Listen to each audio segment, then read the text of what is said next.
Move your things. We're the family now. My brother grinned, his fiancée already measuring wall space. Get used to sharing. We'll be living here from now on. I'm sure you'll love having us. I stood there holding the tray of leftover cupcakes from their wedding.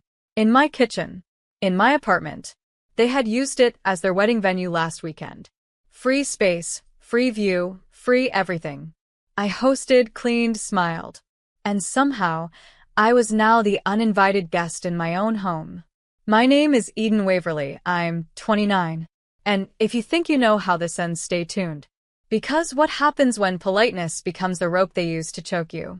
I watched them push past me with boxes. My brother, who hadn't paid a single bill in 5 years.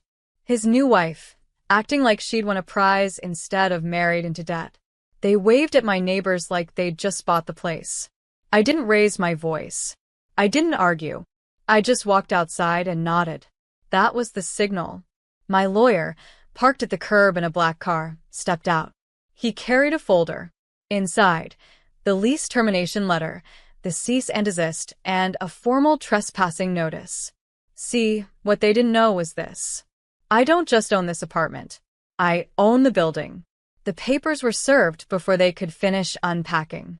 My brother's smile cracked. His wife dropped the tape gun. He opened his mouth to protest, but the lawyer turned to me and asked, calm and clear, would you like them escorted out now? Or in an hour? I didn't blink. Now. And just like that, the wedding gifts weren't the only things getting removed. They were still arguing as the building's private security escorted them to the moving truck, the same truck they thought they'd unpack into my life. My brother kept shouting, you can't be serious. We're family. His wife hissed under her breath, she's bluffing. She's always been dramatic. But the papers weren't a bluff. They were notarized. Filed. Enforceable. I watched from the second-floor window as my building manager pointed them toward the exit. They looked small from up there, like the kind of people who live big in group chats and family barbecues, but shrink when faced with someone who finally stopped flinching. 2 hours later, my mother called. Sweetheart, you didn't have to go that far. You know your brother is going through a lot. I didn't respond right away. She continued, he thought it would be nice to live close. He's newly married. You should be happy for him. He thought he could steal my home, I said softly. That's not closeness. That's entitlement. She exhaled sharply. Don't turn this into a drama. Drama? I bit back a laugh. For years, I had played the easy daughter. The helper. The one who gave in. Paid for Dad's dental surgery. Helped my brother cover rent. Hosted every Easter. Every Christmas. And now, when I finally said no, I was dramatic. But I wasn't mad. No. I was awake. Because sometimes, peace doesn't come with forgiveness. It comes with locked doors and legal signatures. And for the first time, I didn't feel guilty for choosing myself. The group chat lit up that night like fireworks. Sister-in-law.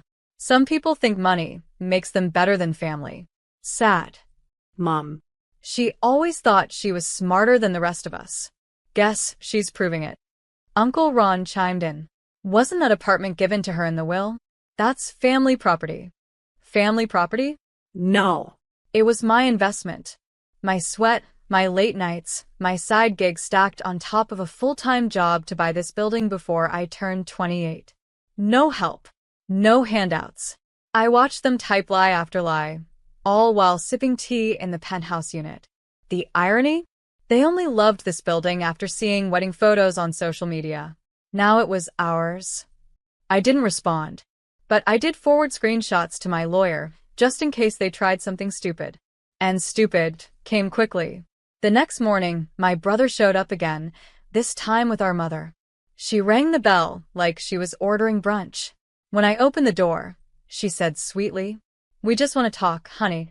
Behind her, my brother was holding a stack of mail. You still get family letters here. That means it's shared space, technically.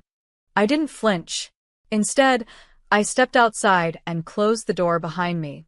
Any further contact without an appointment will be treated as harassment, I said calmly, holding up the printed notice. You've both been legally informed. My brother's face turned red. My mother's jaw clenched. And for the first time in my life, they had nothing left to say. They backed off, at least publicly. But passive aggression doesn't need a front door. The family chat became a shrine of sarcasm. Memes about ungrateful daughters. Quotes like, "Money is temporary, blood is forever." Photos of my brother's new apartment with captions like, "Not as fancy, but at least it's built on love." I stayed silent. Silence is a weapon they don't understand. Until one message broke the rhythm. Dad. A voice note. He never texted, never defended me. But this time, his voice crackled through. "You went too far, kid. That apartment could have brought us closer together. Instead, you've divided this family. Are you proud of that? Proud?" No. Exhausted. I sat alone in my living room, a sunset spilling gold across the hardwood floors. The same floors I refinished myself. The same kitchen I tiled by hand after a 12-hour shift. They saw a building. I saw survival. Years of saying yes just to be allowed a seat at a table I helped build. Now they were mad because I built a new table and locked the doors. That night, I drafted a message. Not for revenge. For truth.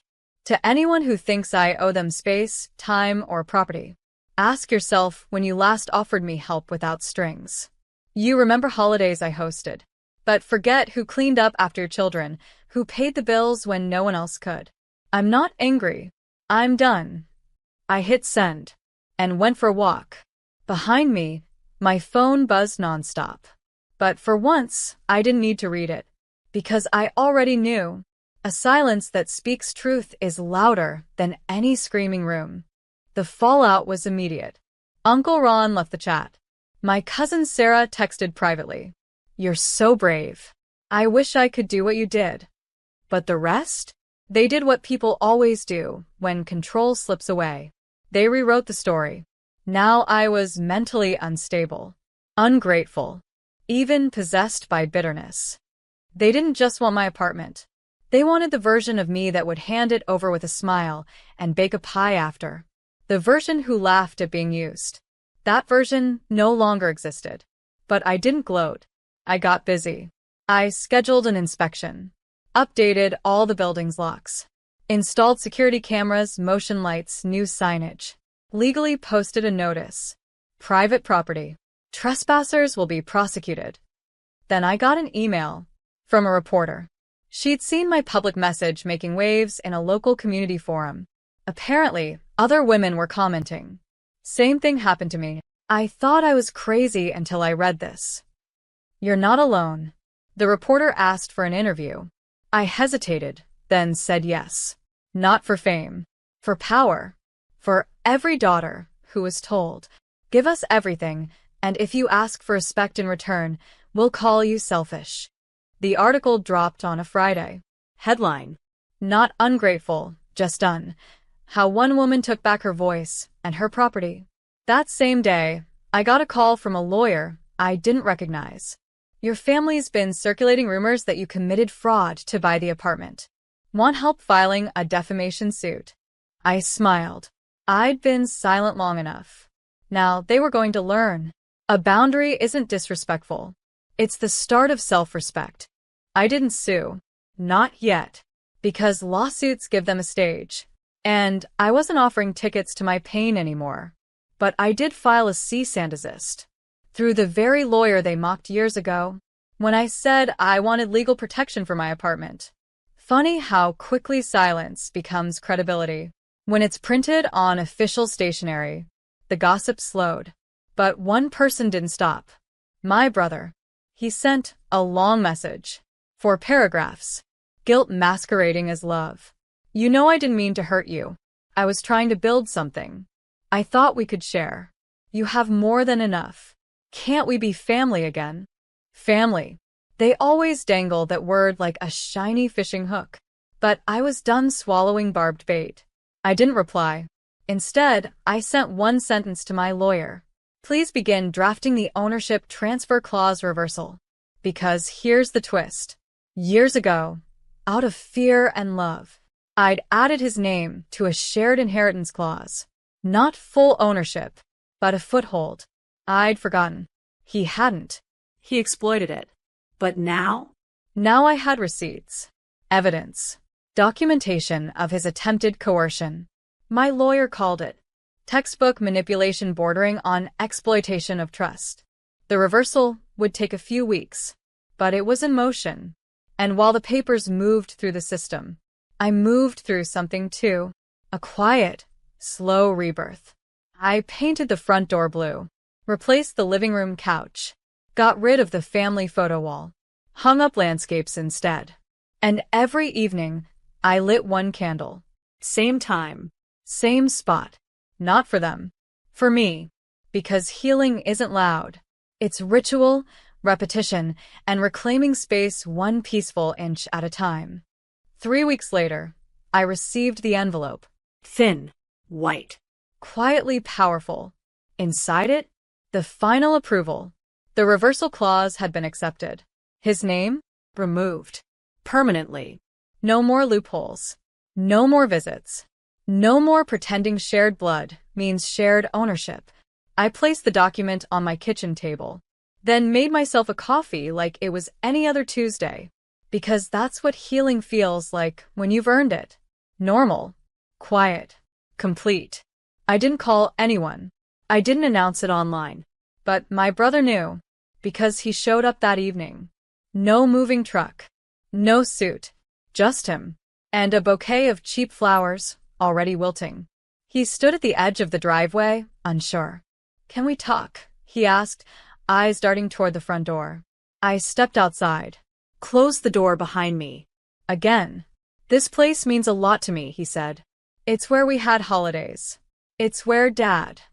His voice cracked like a cracked vinyl record, nostalgia warped by damage.